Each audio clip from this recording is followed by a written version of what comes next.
Isang pinagpalang araw sa ating lahat. Ngayong araw is February 12, 2024. So, ngayong araw is Monday.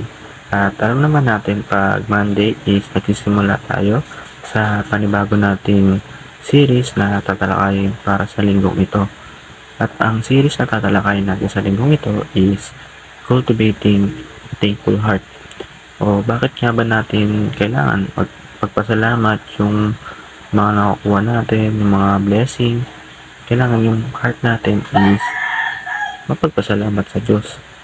So, ang ating Bible verse na tatalakayin ngayong araw is 1 Thessalonians chapter 5 verse 18. Tapos, ang sabi dito is, give thanks in all circumstances, for this is the will of God in Christ Jesus for you.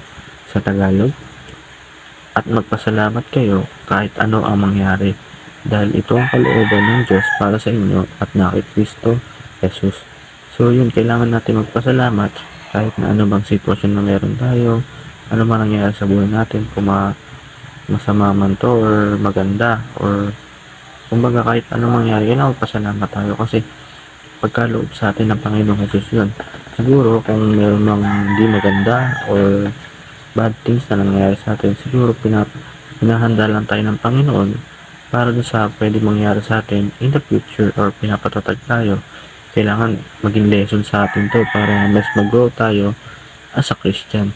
So sa ating unang teaching, prayer and thankfulness cannot be separated. So yung pagpapasalamat at yung pagdarasal natin is hindi pwedeng mag-aiwalay yan.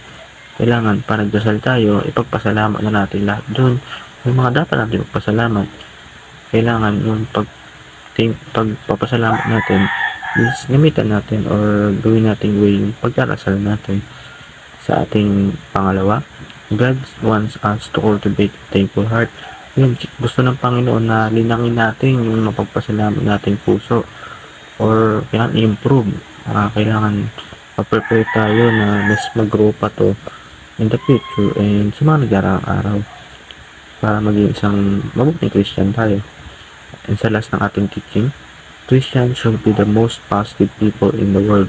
So, tayo mga Kristiyano, kailangan maging positive tayo sa lahat ng oras, sa lahat ng bagay, sa lahat ng sitwasyon na kahit na hindi maganda or yung mga nangyayari sa atin is hindi natin gusto, kailangan positive natin ito tignan, na kailangan isipin natin na baka pagsubok lang to or ginagawa lang tong lesson para mas tumatag tayo, na gawin natin positive para mas bago pa tayo, diba? Sa ating sa application, pray at all times.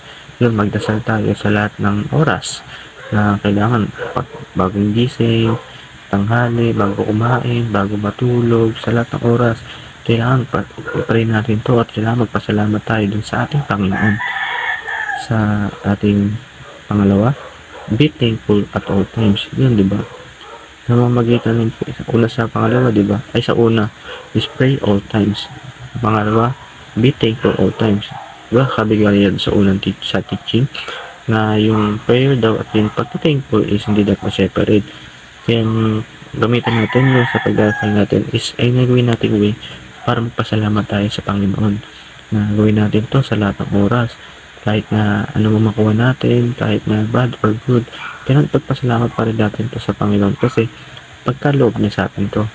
At sa ating huli, sa ating application, think positive in the light of Christ. Yun, maging positive tayo sa lahat ng mga pinibigay sa atin or yung mga light. Kumbaga, ito yung nagiging liwanag na pinapakita sa atin ng Panginoon para gawin or mas tumatag tayo. Yung sa kailangan lagi tayong positive sa buhay natin as a Christian. Yung sa ating discussion, why should we be thankful at all times? So, ayun sa ating kasagutan. Please comment sa ating comment section para pang makashare tayo ng mga word of God natin. Para sa ating prayer, Lord God, you are good. All your plans for me are good. You intended no harm or evil for me.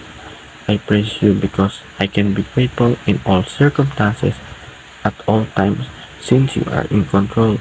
My future in your hands. No one can hire your plan. Please teach me to always be thankful and positive. In Jesus' name, Amen. So, ayun, natapos naman tayo sa aming panibagong devotion sa ating araw nito. And in a way, may natutunan tayo sa ating panonood. And ang panalangin ko is mas matuto pa tayo sa mga salita ng Diyos and lumalim pa yung relasyon natin sa panibago nating series. Mas lumawak pa yung kaalaman natin dito. Yung kailangan yung puso natin is laging mapagpasalamat sa ating Panginoon.